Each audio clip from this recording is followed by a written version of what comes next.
Et salut tout le monde, on se retrouve aujourd'hui pour la deuxième game de Junk versus UR Cimetière, on l'a appelé. Je suis en compagnie d'El Famoso Atoms. Coucou. Coucou. Et donc on se retrouve pour la deuxième game de ce petit BO. Donc on est toujours en format moderne, hein. Totalement. C'était une game un BO même qu'on a demandé de filmer à deux participants. Car j'étais en bail. Ouais, Atoms était en bas et donc On a pu avoir cette occasion donc de pouvoir filmer une autre partie. Exactement, t'as eu l'occasion d'être le caméraman de l'extrême. Donc c'est parti, Junk versus UR Cimetière. On peut rappeler rapidement, sans spoiler la game 1, le principe de UR Sim, Atoms. Donc c'est de s'auto-mêler, jeter plein de cartes d'éphémères rituels, et donc de jouer des cartes comme Bedlam Révéleur, et une carte similaire qui s'appelle le Serpent Cryptique, qui donc en fait vont réduire leur coût de CCM incolore. Le coût incolore de leur CCM pour chaque carte d'éphémère et de rituel dans votre cimetière. C'est ça. Et même au-delà de ça, ils jouent aussi beaucoup de cartes qui ont des effets bonus quand t'as beaucoup de cartes au cimetière. Je pense à la vision de l'au-delà, etc. Junk en bon client, il pioche toujours sa petite inquisition T1. Hein. Ah, la joie, voilà, la joie de jouer du noir. On apprécie vraiment. Donc il sait ce que l'adversaire a. Je sais pas du tout ce qu'il a sidé. Peut-être des reliques de Progenitus. Je sais pas s'il l'en side. Si c'est ça, c'est ultime. Bah, je vois pas qui a sidé les reliques. Les Junk. Ah, le Junk, parce que c'était le UR, je voyais pas trop l'utilité. Non, c'est le UR, franchement, après, quand je connais pas le deck, je vois pas ce qu'il aurait pu. Ouais, moi non plus. Side, ça se trouve, il a même pas de side. Si, c'est sûr qu'il a un side. Parce que, après, je saurais pas te dire non plus, mais en tout cas, il joue Grimflayer T2. Donc, là, on retrouve une petite agressivité qu'on aime bien chez le Junk. Ah ouais, le Junk, ça, c'est vraiment l'une de ses meilleures cartes. Qui combo tout seul en plus de ça. Je sais que le joueur de UR Sim maîtrisait pas trop le moderne parce que c'est un joueur de Legacy à la base. C'est ça. Donc il connaît pas trop Grimflayer. Grimflayer, vraiment une excellente carte qu'on ne présente plus. Très puissant. Une carte vraiment excellente, hein, qui combote toute seule, qui devient très gros. Je la trouve vraiment très puissante pour deux. Complète, très complète. Elle est très complète pour deux. Après, d'un côté, tu me diras, ah ouais, elle est mythique et elle est de couleurs différentes. Ouais, non, mais bon, quand on joue des Viland, c'est pas le nombre de couleurs qui change. Non, qui clairement. gêne, hein. Non, c'est une très bonne carte, c'est tout simplement, y a rien à dire. En plus de ça, elle est même pas mythique. Non, si elle est mythique. Elle est pas légendaire. Ouais, non, y a rien à dire, c'est une excellente carte. Quand dans le deck humain. Peut-être. En tout cas, c'est parti. Donc, j'allais dire UR Storm.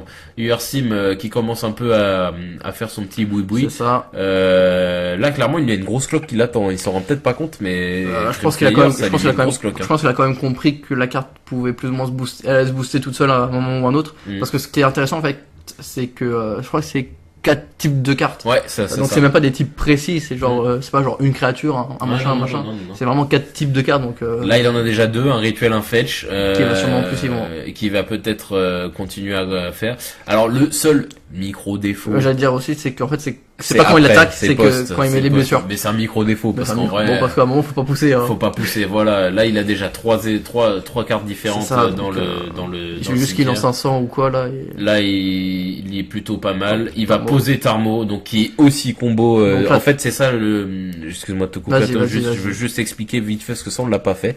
Junk, pourquoi on appelle ça un deck Junk plutôt qu'un Abzan? C'est pas faux. Junk, c'est axé sur le cimetière, c'est-à-dire que beaucoup de decks d'ailleurs du moderne, quand j'y songe, sont axés sur le cimetière et qui meurent tous sur des bonnes bonnes reliques, hein. Mais voilà, et Junk c'est axé sur le cimetière, donc ça passe par Grimflayer, ça passe par Tarmo, ça passe par Lingering Souls. Du coup, ça peut être intéressant de jouer des reliques contre. Ouais, c'est vrai, clairement. Je sais pas si c'est vraiment intéressant parce qu'au final, ça va être utile, peut-être pas 4. Par exemple, Tarmo, il jouit aussi du cimetière adverse.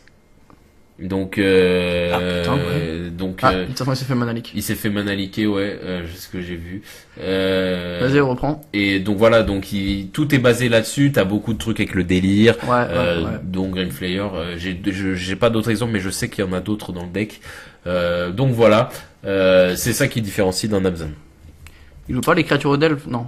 Non, je crois pas, mais il a d'autres trucs comme ça, je sais, j'ai plus. Peut-être le Delve joue avec le. Peut-être. Peut-être pas le Delve, l'Abzan, peut-être que l'Abzan joue avec le Delve. Ah, il joue un Tariless Tracker. Alors, ça, c'est vraiment une excellente carte de CA.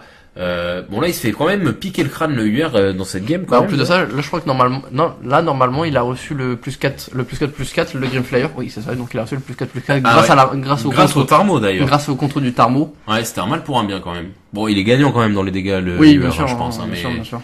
Et il pose Tireless Tracker. Alors lui, c'est vraiment un bon CA, tout ça. En plus, il a été malin, il a pas encore landé. Ouais, donc il va poser son land après l'arrivée du tracker. Donc traqueuse infatigable, donc quand elle arrive sur le champ de bataille, enquêter. Bon, enquêter, c'est une mécanique qui commence à dater maintenant, ça pose un clou, comment on appelle, un indice. Un indice.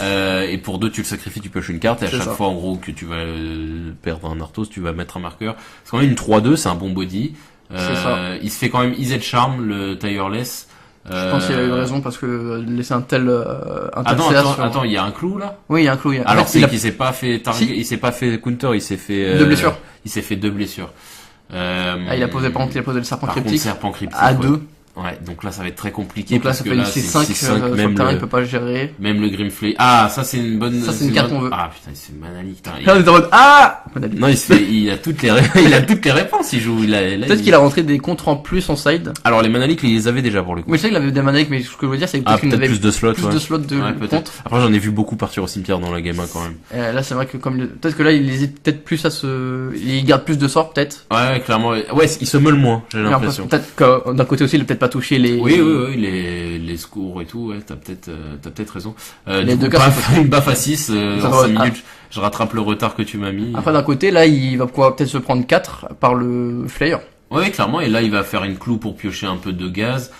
Qu'est-ce qu'il va choper d'autre? Là, je vois pas ce qui peut le sauver, parce que là, il lui faudrait une Maelstrom Pulse, peut-être. Soxys, c'est un peu osé. Ouais, parce que là, 2 PEV à ce niveau-là de la partie, plus attaqué, t'es mort. C'est ça, c'est complètement, non, je pense, c'est pas que ça. Après, tu connais pas sa main. Je connais pas sa main. Je n'arrive pas à voir, il switch trop vite. Ah, il m'a, ok. Donc, Manalik, Easy Charm et Bedlam. Ouais. Sachant que Soxys peut tout enlever, hein, donc, il enlève Manalik, j'aurais enlevé Bedlam. Peut-être qu'il a un truc à jouer. Oui, c'est sûr que c'est ça. Parce que sinon, on aurait enlevé le Bedlam. Bien sûr. Non, mais Lisette, je lui fais parfait. Que Lisette, il me semble que j'ai vu une capacité de contre sur Lisette, c'est pour ça que ça m'étonne.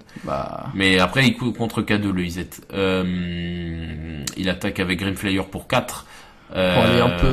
Pour aller un peu voir peut-être un peu d'Elve ce qu'il y a, parce que ça lui trie la pioche. Ouais, c'est ni plus ni moins ça en fait. C'est pour ça que Grimflayer c'est vraiment une excellente carte parce qu'elle fait tout en fait. C'est-à-dire que elle met la pression, elle alimente tout ce qu'il y a besoin. Sage Rhino, c'est une excellente la carte maîtresse du deck, si je puis dire. Ah clairement, c'est l'excellente carte du deck. Après d'un côté il reste 6, enfin t'as un différentiel de 6 qui se fait, plus tu poses une 3-4, une 4-5 pardon, excusez-moi. Après d'un côté il reste quand même un peu, en plus il y a plutôt ça en plus de ça. Oui non mais il peut chum block avec lui et. Ouais mais ça reste enfin c'est une C5. Oui, il s'en fout, il a fait bloc, il s'en fout, et après, il a fait un différentiel de 6. Enfin, c'est incroyable, dans cette carte. Bah là, peut-être pour ça, du coup, la Stroke Size, vu qu'il avait le Rhino après. Ouais, clairement, c'est ça, c'était pour réalimenter un peu ses PEV. Mais voilà, après, tu fais quoi contre ça? Ceci dit, ça résout pas, ça solutionne pas tout son fêtard, là, actuellement, parce que c'est qu'une 3-4, même avec la prouesse, il va falloir prouesse pas mal pour pouvoir lutter contre, non, c'est une 4-5, c'est une, et ouais, mais, une 4-5 aussi. Oui, mais contre, Sage Rhino, il va falloir prouesse 2 fois, quoi. Ouais, pour tuer le Sage Rhino. Parce que tu peux bloquer avec juste un sort. Oui, bien sûr. Ouais, tu peux bloquer avec juste un sort, c'est vrai, j'avais pas vu cette dimension-là.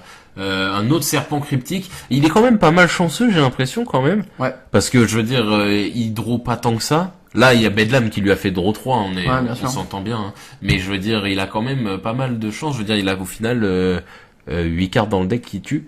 Ce qui est bon, après c'est normal de les toucher, hein. C'est normal de les toucher au bout d'un moment. Entre la meule et la pioche. Mais je trouve qu'il pioche pas tant que ça, donc au final il a quand même pas mal de réussite. Il passe tout exil. Ah, ça c'est une réponse qui peut aider. Passe tout exil sur serpent cryptique. Je pense que c'est le meilleur. T'aurais fait ça? J'avais posé la même question. Ouais, et d'un côté, tu dis le serpent de base c'est une C5. Ouais. Alors que Bedlam s'il a pas de sort, c'est qu'une petite 3-4.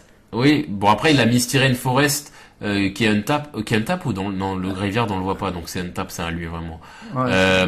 Moi là je pense que c'est le bon play. Ouais. Parce qu'il a Mystyrène, s'il veut utiliser un sort, il faut qu'il pète la Mystyrène, donc il va perdre un PEV, il va être très proche de la mort, et il perd un PEV parce que s'il perd un PEV, il meurt. C'est pour ça que c'était bien joué. Ouais. C'est pour ça que c'était bien joué. Ouais. On est d'accord là-dessus. Moi je pense que c'était bien joué parce qu'au final là sur le court terme, il est obligé de prendre un et de bloquer l'autre, donc il passe à 1. 4 à 1. Alors là, c'est très... Kitchen Things. Alors là, il est vraiment. Je crois que c'est une carte de side normalement. Kitchen Things, ouais, c'est possible. C'est possible. Je pense pas que ça va jouer en. Clairement, c'est possible. Pour tenir un peu contre les agros. Bah là, en gros, c'est s'il y a rien. Ok, GG. Vapor Snag. Voilà, Vapor Snag. Donc déjà, il passe à 5. Il passe à 5. Et de toute façon, de base, c'est une 6. Non, mais dans tous les cas, voilà, il perd un PV et même sans ça, il n'y a plus de bloquant. Qu'est-ce qu'il fait? Il a oublié de faire le Grim Flyer, mais ça, il disait lui-même que j'ai regardé la partie, il avait oublié le Grim Flyer. Ouais. Mais même s'il regardait maintenant le Grim Flyer, ça sert à rien. Oui, ça sert à rien, ça change rien. C'est juste qu'il voulait le faire, mais. Ok. Oh, bah, et du coup, il se mange un 2-0, du coup, La tristesse. Peut-être, je pense que le 2-0, il est un peu légitime. Il est un peu légitime dans le sens que ça soit un deck que tu t'attends pas. Ouais, et puis le match-up est mauvais, hein, du coup. Ouais, bah, du coup, ouais. Le match-up, il est pas bon, hein. Parce que, en fait, comme il joue très peu de bêtes et que les seules bêtes qu'il joue, ils sont imprenables par tes anti-bêtes. Ouais, clairement, t'as masse boule noire dans la main, quoi. Après, peut-être d'un côté, il a peut-être sidé peut-être qu'il a des, Passo Exil en side. Il aurait dû en mettre plus. Je sais pas s'il en a un. Ouais, s'il en a, ça se trouve, il en a peut-être mis en plus. C'est sûr qu'il en a pas 4 parce que des Fatal Push, il en a chopé après c'est la variance. Ouais, bien sûr. Il en a chopé à balle et des Pass Exil, il en a beaucoup moins pioché. Ouais. Après Pass Exil est des défauts qui, je peux comprendre que tu préfères des Fatal Push de manière générale en moderne parce que tu ne donnes aucune plus-value à la carte, c'est tu la tues puis c'est tout. Mais clairement là, il aurait eu besoin de plus de Pass Exil. Après, en tout cas, ouais, le match-up est pas bon, hein. Ça, c'est clair que le match-up est pas bon. Après, Après, d'un côté, tu veux pas side parce que tu vas pas mettre des cartes random dans ton side juste parce que tu dis, ouais, il y a des chances que je tombe sur des decks random. Oui, clairement. Non, clairement. C'est ça qui est fort d'un deck random dans les formats compétitifs, c'est que personne s'y attend. Et toi, tu vas faire ta paire, tu seras content, quoi. Bah, c'est souvent comme ça que les decks qui sont devenus des ténors du format ont émergé en arrivant en mode random. Et au final, tu te rends compte, c'est un putain de deck. Et tout le monde le joue. C'est comme ça que Eggs est. Peut-être que UR Cimetière arrivera. Peut-être que UR Cimetière, non mais no joke en plus, parce que Bedlam est en train de beaucoup perf en online. Et peut-être Slivers, hein, ça sera peut-être ça sera peut-être fort aussi plus tard, on sait pas. En tout cas voilà, c'est un 2-0 pour UR Sim, qui est un deck super original, big up à lui. Franchement, ça fait plaisir à voir. En plus pour une personne qui vient du Legacy. Ouais, et du coup je pense qu'il a bien roulé sur le tournoi parce que il y avait beaucoup, c'était très Fatal Push oriented la salle. On était une salle de 20 joueurs à peu près. Il y avait une salle de 20 joueurs, mais je crois qu'il y avait pas mal de decks assez. Moi j'ai affronté un Temur, un Sultai, j'ai affronté un Junk. Moi j'ai vu et affronté des decks. J'ai affronté un deck assez bizarre, un Elf tricolore, improbable. Et sinon j'ai regardé un peu dans la salle, il y avait des decks quand même, je voyais pas trop ce que c'était. Hein. Ok. Bah écoute, c'est comme ça que ça se finit, donc un 2-0 pour UR Sim. En tout cas, c'est des games intéressantes, hein. On vous invite à aller voir tout le BO. Et puis c'est sur ça qu'on va se laisser. L'Assemblée, t'as quelque chose d'autre à rajouter? Bien sûr, vous pouvez toujours liker la vidéo, mettre un petit commentaire pour dire quoi que ce soit si vous avez quelque chose à dire, bien évidemment. Bien sûr. Vous abonner à la chaîne YouTube, nous suivre sur Facebook pour plein d'actualités. Yes. Et partager à tout fan de Magic. C'est exactement ça. Et sur ce, on se dit à la semaine prochaine, l'équipe. Salut tout le monde. Salut tout le monde.